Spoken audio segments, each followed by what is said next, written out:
کیا آپ یہ سمجھتے ہیں کہ پیپلز پارٹی کے پاس بھی یہ گولڈن اپرچونٹی ہے یہ پروو کرنے کے لیے اور کنونس کرنے کے لیے پی ٹی آئی کے پاس اور اس کا جواز ختم کرنے کے لیے کہ وہ سیاسی جماعتوں سے بات نہیں کرنا چاہتی، خاص طور پہ اس ایپیسوڈ کے بعد جو سہیل آفریدی کے ساتھ پنجاب میں ہوئی؟ کیونکہ when I was talking to one of the officials انہوں نے کہا کہ جو پنجاب گورنمنٹ نے کیا ہے وہ پیورلی پنجاب گورنمنٹ کا فیصلہ ہے، اس میں دوسرے ادارے ملوث نہیں تھے کہ سہیل آفریدی کو کیسے ٹریٹ کرنا چاہیے۔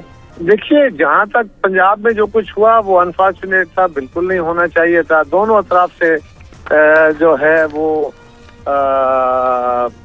ناجائز گفتگو ہو گئی، لیکن اس پہ ایک افسوس کا اظہار بھی ہوا اور معذرت بھی ہوئی، تو یہ مناسب بات ہے جو کہ پاکستانی سیاست میں ذرا کم ہوتی ہے، لیکن اچھی بات ہے، اس کو اپریشیٹ کرنا چاہیے۔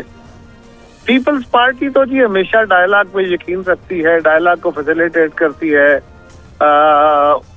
چیف منسٹر کے پی کے کا یہ حق ہے، وہ کراچی جائیں گے، ان کو چیف منسٹر سندھ نے دعوت دی ہے، وہ ان کو دعوت بھی دیں گے، ان کے ساتھیوں کو بھی بلائیں گے، وہ جلسہ کریں، وہ لوگوں سے ملیں، وہ دورہ کریں سندھ کا، ان کا حق ہے، کیوں نہ کریں؟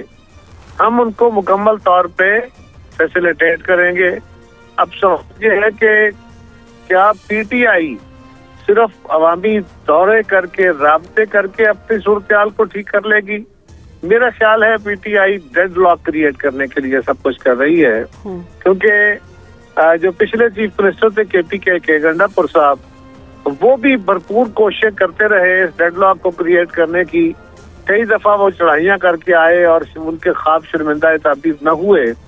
اب انہوں نے نئے چیف منسٹر کا تقرر کیا ہے اس مینڈیٹ کے ساتھ کہ وہ آپریشن بھی رکوائیں گے، وہ حکومت کے راستے بھی بند کریں گے اور وہ اسلام آباد کو بھی چوک کریں گے۔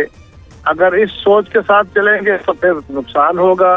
اگر اس سے ہٹ کے وہ آگے بڑھنا چاہتے ہیں تو پیپلز پارٹی اس قدم سے آگے بڑھ کے ان کو فیسیلیٹیٹ کرے گی، اور ہم تو حکومت کے ساتھ ڈائلاگ کے اندر بھی فیسیلیٹیٹ کرنے کو کئی دفعہ کہہ چکے۔ سبسکرائب کریں اور بیل دبائیں تاکہ کوئی خبر رہ نہ جائے۔